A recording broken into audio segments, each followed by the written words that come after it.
Hello everyone. How are you all? I hope you all are in good health. Welcome back to my channel. In previous video, we have started chapter number 18, Fuels for Vehicle. In this chapter, we have discussed first from where do we get the fuel for our vehicles, means हमें अपने vehicles के लिए fuel कहाँ से मिलता है. Thinking of alternative fuels, हम और फ्यूल्स के बारे में सोचना चाहिए हमें पेट्रोल डीजल सीएनजी के अलावा, क्योंकि ये भी खत्म होते चले जा रहे हैं. क्या सब व्हीकल्स फ्यूल से ही चलते हैं या कुछ और ऐसे भी व्हीकल्स हैं जो फ्यूल से नहीं चलते. हमने उसमें घोड़ा गाड़ी, बोट, साइकिल सबके बारे में पढ़ा था. Today we will start from page number 124, that is activity 1. कुछ खास नहीं है इस एक्टिविटी में. Discuss with your friend and find out the different ways in which we can save fuel. हमें अपने फ्रेंड्स के साथ डिस्कस करना चाहिए, डिस्कस करें कि क्या और तरीके हो सकते हैं जिससे हम अपना फ्यूल सेव कर सकते हैं. ये तो आपको मालूम ही होगा. एक तो बच्चे बाइसिकल यूज करें या नियर बाय जगह जाना हो तो हमें बाय वॉकिंग डिस्टेंस हो तो बाय वॉक करके जाना चाहिए, या फिर बाइसिकल यूज करनी चाहिए, या फिर पब्लिक ट्रांसपोर्ट यूज करनी चाहिए. हमें अननेसेसरी पेट्रोल को खराब नहीं करना चाहिए. ये कुछ तरीके हैं, और भी आप सोचिए और डिस्कस कीजिए. Next topics is fuels used by trains in the past and at present. Trains के द्वारा जो फ्यूल पहले यूज किया जाता था पास्ट में और जो अब यूज करते हैं उसके बारे में हम पढ़ेंगे. Do you know who invented the steam engine? क्या आपको मालूम है स्टीम इंजन किसने इन्वेंट किया था? Yes, it was James Watt. He noticed that when water boils in the kettle, its steam pushes the lid of the kettle. पता ही कहाँ से उनको समझ में आया था. देखा उन्होंने एक केटल में पानी उबल रहा है और जो उसकी जो स्टीम बन रही है उसकी वजह से केटल का जो ढक्कन है वो पुश हो रहा है. तो यहीं से उनको आइडिया मिला कि steam has the power to push an object. Steam के पास इतनी ताकत है कि उसने ऑब्जेक्ट को पुश किया. So he got an idea of pushing the engine with steam power. तो उनको एक आइडिया मिला कि हम इंजन को भी पुश कर सकते हैं स्टीम पावर से. That was the beginning of trains and the railways. इसी से ट्रेन्स और रेलवेज की शुरुआत हुई. For many years trains were pulled bye steam engines. Steam was made by boiling water in large boilers. बहुत सालों तक स्टीम इंजन से ही ट्रेन को पुल किया गया. स्टीम से ही जो बॉइलिंग वाटर से स्टीम बनती थी लार्ज बॉयलर्स में, उसी से इंजन्स को मूव किया जाता था. But this required a huge amount of coal. इसके लिए बहुत सारे कोयले की जरूरत पड़ती थी. The trains emitted thick black smoke while moving. आपको मालूम है, देखो ये फोटो में भी दिख रहा है. तो ये धुआं, बहुत धुआं गाड़ी छोड़ती चली जा रही है और ब्लैक पोल्यूशन इतना हो रहा है ब्लैक स्मोक की वजह से. तो ये भी हमारी सेहत के लिए हानिकारक है. These days train use diesel engine. आजकल जो ट्रेन है उसमें डीजल यूज होता है. They are much better than the steam engines and emit less amount smoke. तो ये स्टीम इंजन से बढ़िया है और स्मोक बहुत ही कम मात्रा में निकलता है. We also have trains that run on electricity. अब हमारे पास कुछ ऐसी ट्रेन्स भी आ गई हैं जो इलेक्ट्रिसिटी से चलती हैं. Other uses of petrol and diesel. अब ये नहीं है कि पेट्रोल और डीजल का एक ही काम है कि वो व्हीकल्स ही चलाएगा. इसके अलावा भी पेट्रोल और डीजल कई चीजों में यूज होता है. देखिए, petrol and diesel are not only use in vehicles, they are use for the other purpose also. Dry cleaning industries uses petrol to clean clothes. आप जितनी भी ड्राई क्लीनिंग इंडस्ट्रीज में जाओगे तो वहां पर पेट्रोल का इस्तेमाल किया जाता है वहां पर कपड़ों को साफ करने के लिए. जितने भी दाग धब्बे लग जाते हैं बाई चांस तो वो उन्हीं से उतारा जाते हैं. Generator produce electricity by using petrol और डीजल. इतने बड़े बड़े जनरेटर घरों के बाहर या फिर मॉल्स के बाहर या फिर इंडस्ट्रीज में लगे हुए होते हैं. वो सब जो इलेक्ट्रिसिटी प्रोड्यूस करते हैं वो पेट्रोल की वजह से ही करते हैं. A number of machines use by farmers like harvester, thresher, combiner, tubewells etcetera, ये सब डीजल ही यूज करते हैं to run. Cost of petrol and diesel. Petrol और डीजल का कॉस्ट किस पे डिपेंड करता है या क्या होता है ये देखते हैं. The cost of petrol and diesel keeps on changing according to the price decided in the international market. ये हम नहीं डिसाइड करते हैं कि हमने पेट्रोल का दाम इतना रखना है या डीजल का इतना रखना है. ये डिपेंड करता है हमारे इंटरनेशनल मार्केट के प्राइस पर. The price of petrol in India is decided by oil marketing companies based on various factors. और जो इंडिया में पेट्रोल का प्राइस है वो ऑयल मार्केटिंग कंपनीज द्वारा डिसाइड किया जाता है, और उसमें ये वो भी बहुत सारे फैक्टर्स पे डिपेंड करते हैं. These include cost of buying it from other countries. देखो, हमें कोयला पेट्रोल हमारे देश में नहीं बन रहा है तो हमें दूसरे कंट्री से खरीदना पड़ रहा है. ठीक है, तो उसकी कॉस्ट पे डिपेंड करता है, गवर्नमेंट के टैक्सेस पे डिपेंड करता है, rise and fall of the rate of रूपी इन the international market. International market में हमारे जो करेंसी है रूपी, उसके रेट पे डिपेंड करता है, कभी वो बढ़ रहा है उसका प्राइस, कभी घट रहा है. तो इस सब पे तो ये 3 फैक्टर्स हैं बेसिकली, कि दूसरे से खरीदना, दूसरे देश से खरीदना, गवर्नमेंट के टैक्सेस और rise and fall of the rate of the rupee in the international market. इस पे डिपेंड करता है cost of petrol and diesel. The price of diesel, LPG and kerosene is controlled by the government as its increase affects the price of food and other essential commodities. जो diesel, LPG, kerosene का जो price है वो नियंत्रित भी किया जाता है गवर्नमेंट के द्वारा.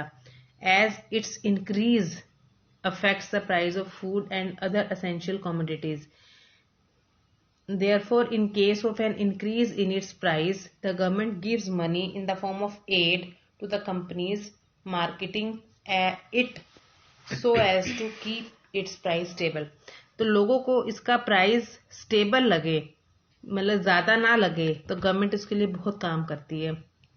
अगर मान लो प्राइस बढ़ गया, ये तीनों फैक्टर्स जो हमने पीछे पढ़े हैं ये इतने ज्यादा फ्लक्चुएट हो रहे हैं कि उसकी वजह से हमारा पेट्रोल डीजल का प्राइस बढ़ गया है, तो गवर्नमेंट क्या करती है, गवर्नमेंट इन कंपनीज को एड देती है अपनी तरफ से, ताकि मार्केट का सिस्टम खराब ना हो. हालांकि अभी भी मार्केट का सिस्टम बहुत खराब है, हमें पेट्रोल डीजल की जो कॉस्ट है वो बढ़ती हुई लगती है, लेकिन अगर गवर्नमेंट इसमें अपना हस्तक्षेप ना करे, गवर्नमेंट इसमें हेल्प ना करे, तो ये अनस्टेबल ज्यादा हो जाए. तो इसको स्टेबल करने के लिए ये बहुत हेल्प करती है गवर्नमेंट.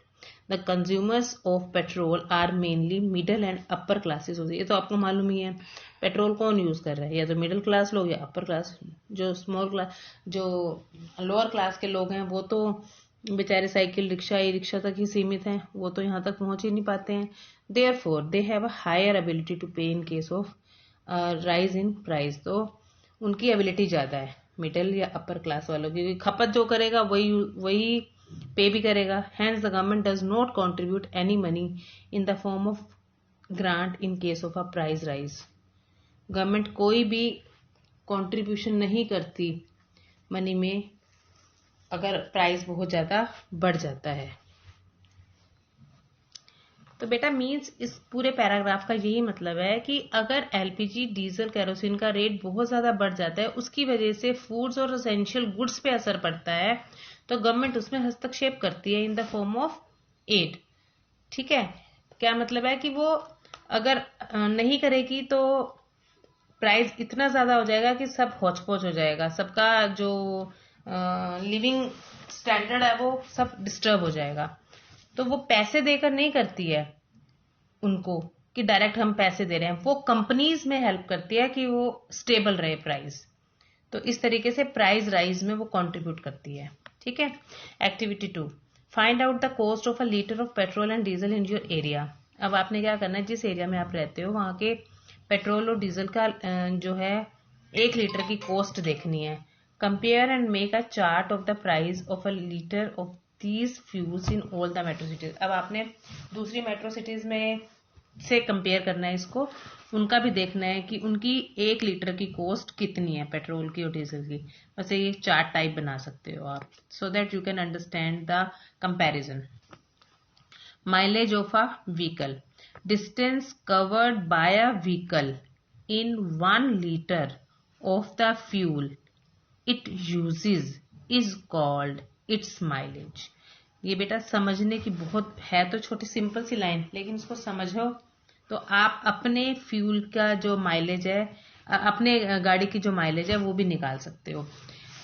1 लीटर फ्यूल से जितना डिस्टेंस आपकी गाड़ी, स्कूटर, एक्टिवा, जो कुछ भी आप चलाते हैं, वो कितना डिस्टेंस कवर करती है, वो माइलेज है। Suppose a car travels 15 kilometre in 1 litre of petrol. आप सोचो आपकी गाड़ी 1 लीटर पेट्रोल में 15 किलोमीटर चलाती है, तो इसकी माइलेज कितनी हुई? 15 माइलेज हुई। 15 mileage of different vehicles are different. Car की अलग होती है, स्कूटर की अलग होती है, बस की अलग होती है, ट्रक की अलग होती है, मोटरसाइकिल की अलग होती है। तो for example 2 wheeler like scooters and bikes cover more distance than cars for the same amount of fuel. ये भी बहुत जानने योग्य बात है कि अगर आप same amount of fuel scooter में और कार में डालते हो ना, तो जो स्कूटर है वो ज्यादा लंबा जाएगा और कार कम। Heavy vehicles like buses and trucks need more fuel than cars. और इससे भी बड़े व्हीकल्स, हम हैवी व्हीकल्स की बात करेंगे तो मोर फ्यूल चाहिए उनको। और 2 wheelers two travel the same distance. तो 2 व्हीलर से ज्यादा कार को, कार से ज्यादा बस ट्रक को। इस तरीके से इनकी माइलेज बढ़ती घटती रहती है। लेट्स रिवाइज, हमने इस चैप्टर में क्या क्या पढ़ा। 1. All vehicles need a fuel like petrol, diesel, CNG और LPG to move.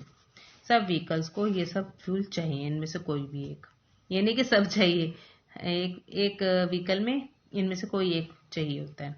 Some vehicles move on electricity, कुछ इलेक्ट्रिसिटी पर मूव करते हैं। Scientist are trying hard to develop engines that can run on solar energy. आज के time में scientist जो हैं बहुत कोशिश कर रहे हैं कि सोलर एनर्जी जैसा फ्यूल, बायोडीजल, अल्कोहल और लिक्विड हाइड्रोजन जैसे फ्यूल यूज हो सकें और उनकी सब परेशानियों का समाधान हो सके, क्योंकि बहुत जल्दी ये पेट्रोल, डीजल और कैरोसिन वगैरह ये खत्म होने वाले हैं।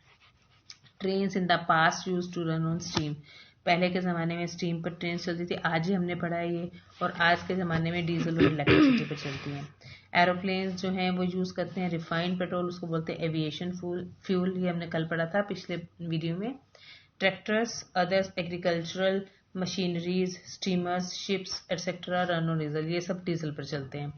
Diesel is also use to run generator. Generator चलाने के लिए भी डीजल चाहिए। Petrol is also use for dry cleaning of clothes. ये भी हमने पढ़ा है आज।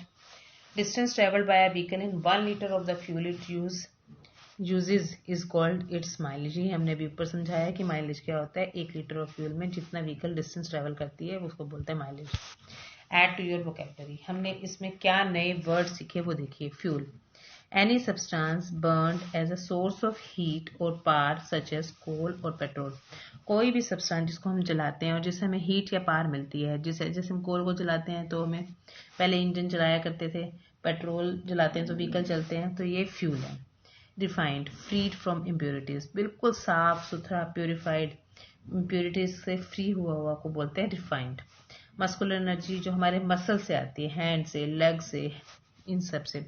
Energy release by our muscles when we work with our hands and legs। Aviation, related to aeroplane, aeroplane से रिलेटेड जो है वो होती है aviation. Thank you, have a nice day. इस चैप्टर में इतना ही। अब नेक्स्ट वीडियो में नेक्स्ट चैप्टर के साथ मिलेंगे, तब तक के लिए bye bye, have a nice day. Like और शेयर करना मत भूलें, कमेंट करना, जो भी आपको कह रही हो आप चैट बॉक्स में कमेंट कर सकते हैं। And subscribe my channel also. Thank you.